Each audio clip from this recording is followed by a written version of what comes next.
While typhoons, flood, droughts, natural disasters hurt poor countries the hardest, wealthier countries have promised to help. But what's the holdup? Africa 54's Ndimyake Mwakalyelye joins us now with some answers. Hello, Ndimi. Well, thank you, Vincent. Hello. Disputes over finances have hampered progress at UN climate talks in Poland, Warsaw. As VOA's Pam Dockins explains, delegates disagree on just how to provide aid to developing countries to help them fight global warming. A small group of protesters at the UN climate talks expressed displeasure over how money has bogged down efforts to prevent climate change.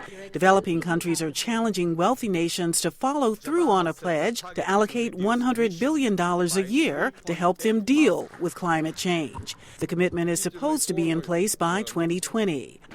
There is concern that industrialized nations are not living up to that promise, according to Simon Bradshaw, a climate change spokesman at OXFAM. The worry is that developed countries have just not delivered fast enough on the finance commitments that were made right back in 2009. We've seen very little new money on the table this year, and we've not seen strong, credible plans from any country on how they're going to scale up their contributions. The talks on climate change are taking place as the Philippines continues to reel from the effects of Typhoon Haiyan. The World Bank says global economic losses caused by extreme weather, such as this storm, have risen to nearly $200 billion a year and could continue to rise as climate change worsens. But the change has come at a time when many industrialized nations are trying to spur growth in their stagnant economies. We cannot have a system where there will be automatic compensation whenever severe weather events are happening one place or the other around the planet. You will understand why that is not feasible. The Philippine representative criticized the lack of an agreement on greenhouse gas emissions. And if we are to review our progress, would it be right for me to conclude that we failed miserably?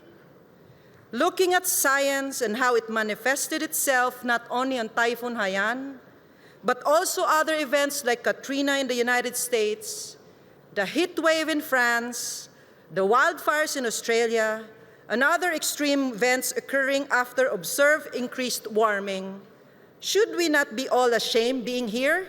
The conference continues through Friday. The group hopes to lay the groundwork for a 2015 climate agreement.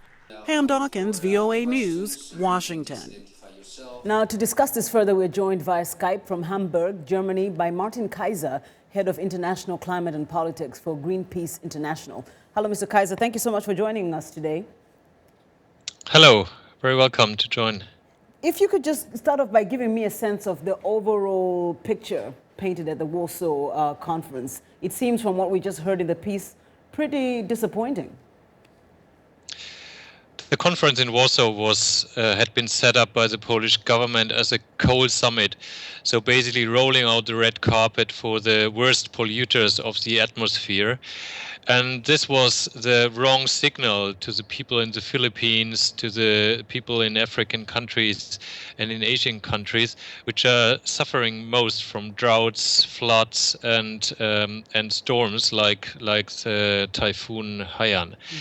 And with a signal from Japan and Australia to step back from their original commitments to mitigate greenhouse gases, was really a backlash in the face of people suffering from catastrophic climate change. Now, groups like yours... And it was pretty clear right at in the middle of the second week that governments are not ready to fulfill their responsibilities in mitigating greenhouse gases and supporting the most vulnerable countries. Now, in reaction to that, or to show the anger towards that, groups like yours, Greenpeace International, and several other, totaling about 800, staged a protest. Yes, we walked out of this conference because it was clear that at the end there will be some baby step agreements which cannot be legitimized by our attendance.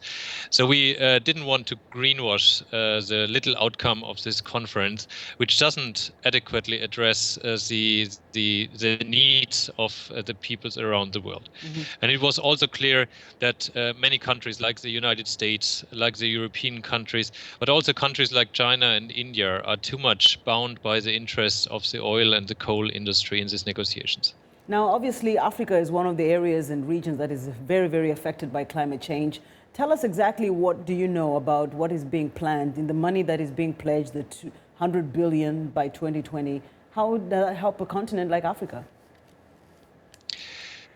Climate change is already happening now, and the increasing number of droughts, the increasing number of heavy rainfalls or storms will and has already affected also African countries.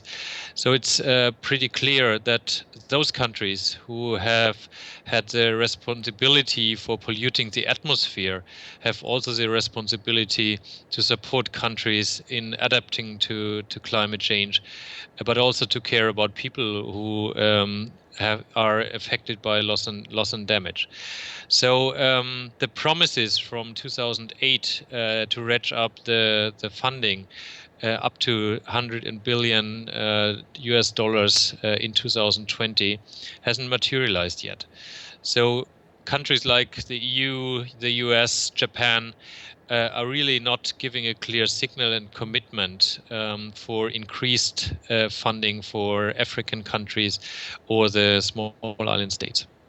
Well, thank you so much, Mr. Kaiser, for your insights on that conference in Warsaw on climate talks. And that's all the time we have. Martin Kaiser is head of international climate and politics at Greenpeace International. He joined us via Skype from Hamburg in Germany.